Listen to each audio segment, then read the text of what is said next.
That was awkward. Imagine we just put that in the video.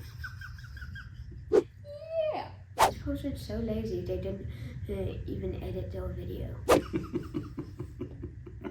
You don't know that? Oh, you sure about that?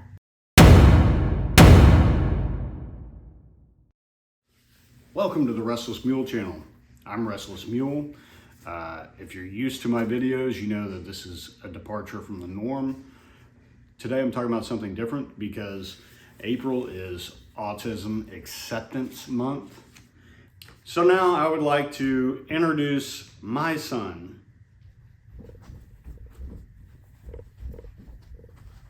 Hi. Can you say more than hi? Hello. Okay, so this is my son, Declan. Declan, why don't you tell a little bit about yourself? How old are you? What grade are you in? I'm 10 years old and I'm in 4th grade and yeah. What are your interests? What do you like doing? I like playing video games. Do you have any other interests? Not really. I like Mario. Okay. What about animals? You don't learn about animals? I like animals as well. Yeah. Can you tell a lot of stuff about animals? Yes. Ever heard of a tardigrade? Yeah. He told his mom and I about tardigrades and we didn't know about them. It's not uncommon for somebody that is autistic to also be ADHD, like Declan. Now that doesn't mean that if you're ADHD, then you're autistic. It just means it's, it happens.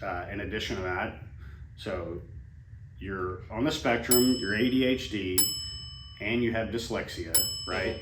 And also anxiety and autism, of course.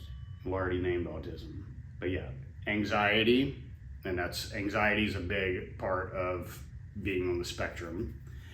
And your speech is also related to autism. Well, I didn't know that. Yeah, well, and that's one of the things, because you've been in speech for what, since like 6 years now? Like ever since As long as you can remember? Yeah, like I remember doing it when I was 4. Yeah. And I'm 10. Now, there's plenty of people that are on the spectrum that don't have issues with speech, but for Declan, that's one of the ways that it manifests. You don't have to go very far on YouTube. There's plenty of great autistic creators out there if you're interested about it. They have plenty of content speaking about autism. But one of the sayings they have is that if you've met one autistic person, You've met them all. No. If you've met one autistic person, you've met one autistic person. They're just like anybody else. Each autistic person is different and individual, right? Yeah. Even your friends that are autistic, are they the same as you? Yeah. So there's people, all over the spectrum. Nobody shares the exact same traits, just like, quote, neurotypical people. But within that, you have to meet certain criteria to be diagnosed on the spectrum. So what are some things in your daily life that you now realize are part of being autistic? The topics and stuff that I like I get really obsessed with it and won't stop talking about it, and stuff that I aren't really interested in, I forget like what they are. And that's a common autistic thing, is like he's saying, things that he's really interested in, he gets obsessed with it and wants to know everything about it. And then anybody, any family member or friend, anybody that's willing to listen, Declan will just go on a filibuster telling you all about whatever it is. I'll just be like a cannon. A cannon? Because I'm shooting out words. Okay. Do you think that your anxiety is the same as most other kids, or do you think you experience more anxiety? That I can't really explain. Normally I notice my anxiety only when we're at the airport. So That's the only time you notice your anxiety? Yeah. So you're telling me you don't have anxiety any other time? Like when you're going someplace new, you don't know where you're going? Okay, maybe if I have anxiety about getting kidnapped or something, but let's not talk about that. How about like anxiety in the car? Then you have a time where you were anxious Yes. about just riding in the car? Yes, went at one time. I was anxious about riding in the car, or Yeah, just to ride in the car, just to go to the store, he would be anxious about riding in the car. So until just a few months ago, you went to public school, right? yeah. You had gone to public school from kindergarten through halfway through 4th grade. When I got to 4th grade, it was a nightmare. Like once I got to 4th grade, that's when everything went wrong, and that's when I switched to. We were fortunate enough to find a private school to send Declan to that is specifically set up for kids with ADHD that are either ADHD, have diagnosed anxiety issues, or are on the spectrum. You like it better now? Yes, for the first time, I actually kind of want to go to school when I head there. Sometimes. So, what did you think of school when you were in public school? It was the exact opposite. Why didn't you like going to your old school, the public school?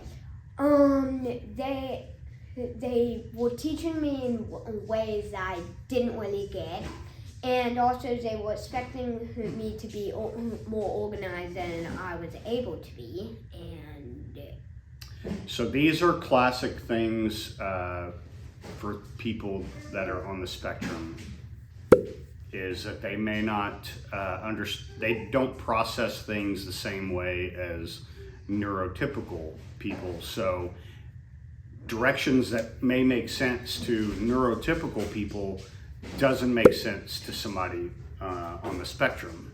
If he would say he didn't understand something, the teacher, she would just explain it again the same way, right? yeah.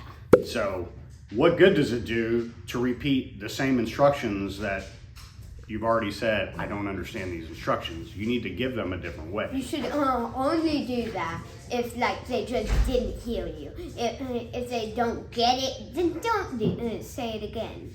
And another classic example is people on the spectrum often struggle with executive function and organization. Yup, that's me. That happens to me. Okay, so when you were in public school, how did you went to the same public school for 4.5 years? How did you feel being around the other kids there? They kind of acted like I was a little weird, and I got along with some kids, but not a lot. So they weren't very accepting of you? Yeah. Sometimes I didn't. Well, I felt like I was disincluded, not included on. So excluded? You were Excluded. excluded? Yeah, that slipped from my vocabulary. Yeah. They just didn't really want me to do what they were doing. They just didn't want to include you in what was going on? Yeah. Do you feel like there's that people have a certain idea of someone if they're autistic? Like a neurotypical person that isn't used to being around autistic people, do you think they have a certain idea of what an autistic person is like? Yeah, they might be like, ew, you stupid child. So what's been your experience changing to a different school? Ever since I changed to this my current school, it's been way better. I have met people who act more like me and I get along with, and I made friends with some way easier than I did at my old school. A common experience for people on the spectrum is sensory issues. Sensory is like vision, hearing, smell. So you know how do you feel with loud noises? I don't like loud noises. I heard a loud noise today at school. It was a scream from another student in my class, and it was obnoxious, and I had to cover my ears. What do you experience? What is so unpleasant about it for you? It sounds super loud, like somebody's yelling in a microphone right by my ear. So for you, it's just so much you can't even take it. Yeah. Like a few months ago, we had your sister's band concert, school band.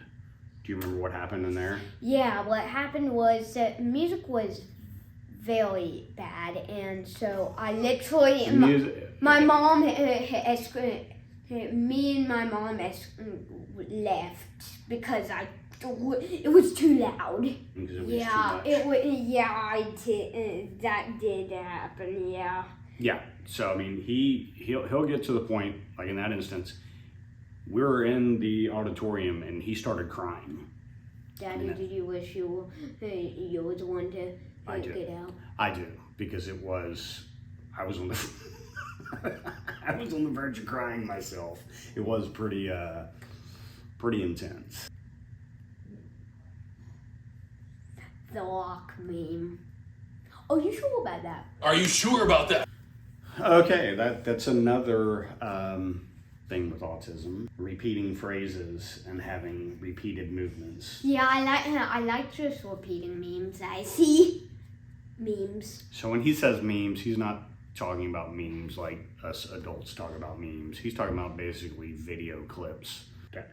So is there anything that you would say to any so-called neurotypical people that may not know or haven't been around people on the spectrum or neurodivergent people much? Don't judge them. Don't judge people who are on the spectrum. That's basically all I have to say. From your perspective, do you think there's anything wrong with you? No, to me, I think I act completely normal. Normal. I'm a normal person. You can't say anything about me. It's normal for you, right? Yeah. Yeah. You're probably one of your best traits is that you like to be really fun and goofy, right? Yeah. You enjoy goofy things. Yeah. That's your problem sometimes in school, is that you're trying to make people laugh, right? Yeah, that maybe. You don't know that? I do know that. Do you know how I know that? Because you're in the FBI. Because I'm your dad and I had to deal with your previous school a lot of the times when you got in trouble, right? Yeah. Yeah. All right. Say thanks, everybody. Bye. Have a good time. Bye. Have a good time. See you later. Thank you for watching. What he said. I just want to give a quick note that I'm definitely not an expert on autism by any means. I'm not somebody that you should seek advice from. I'm not a diagnosed autistic person. I am speaking from my own experiences with my son, who's 10 years old. So anything in this video is based on my experience with him and my own research of autism. If you are interested in the topic and would like more information, there are plenty of resources out there. I would just ask that you please be sure that you are reading medically approved information. Make sure it's peer reviewed. There's plenty of great books out there. But obviously the main point of this video is just to increase acceptance and kind of break some of the stigma. I know personally, before my son, I had some misconceptions about autism and people on the spectrum. So hopefully this kind of dispels some of that and may make people more curious and maybe get a different perspective on people that are on the spectrum, and hopefully lead to more acceptance, because I would like the world to be a better place for my son and everyone on the spectrum.